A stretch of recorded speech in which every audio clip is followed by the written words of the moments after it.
Haria, the woodcutter, trudged deep into the heart of the forest, the weight of his iron axe pressing heavily against his tired shoulder. Every step was a struggle. His hands were a map of callous skin and old scars, and his stomach rumbled with a persistent, hollow ache.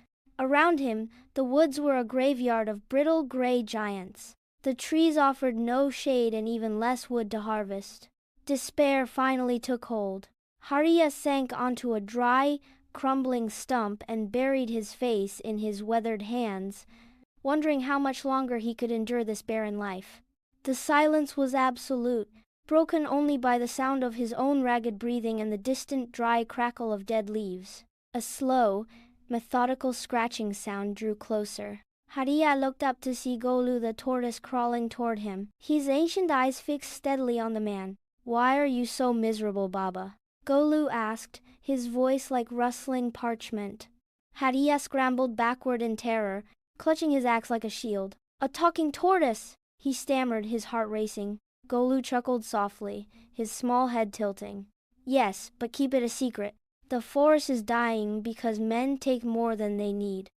They have forgotten the balance." Haria lowered his weapon, sensing no malice in the small creature. He realized that for the first time in years, someone or something was actually listening to the plight of the land. Suddenly, the very ground beneath them began to tremble.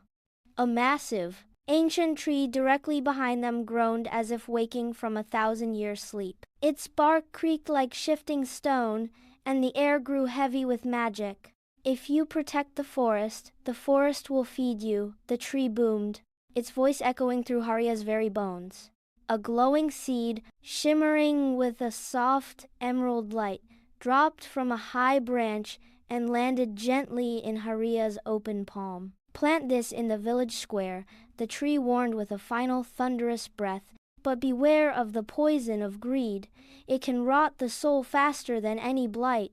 Haria nodded, clutching the warm seed to his chest. By dawn, a towering tree stood in the village, its branches heavy with golden fruit. The villagers prospered, but the village chief watched with narrowing eyes.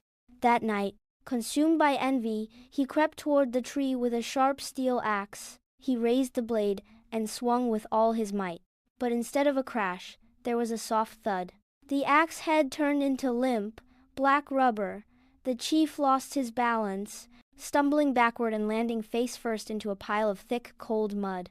The next morning, the villagers gathered to find their leader covered in sludge, clutching a rubber toy. Their laughter rang through the square, a sound more powerful than any decree, as the chief scrambled away in total disgrace. From that day on, a new law was etched into the heart of the village. For every tree taken, 5 must be planted. Golu, the tortoise, watched from the shadows, a slow smile spreading across his face as he nudged a fresh sapling into the rich soil. The village thrived, and the forest grew thick and vibrant once more.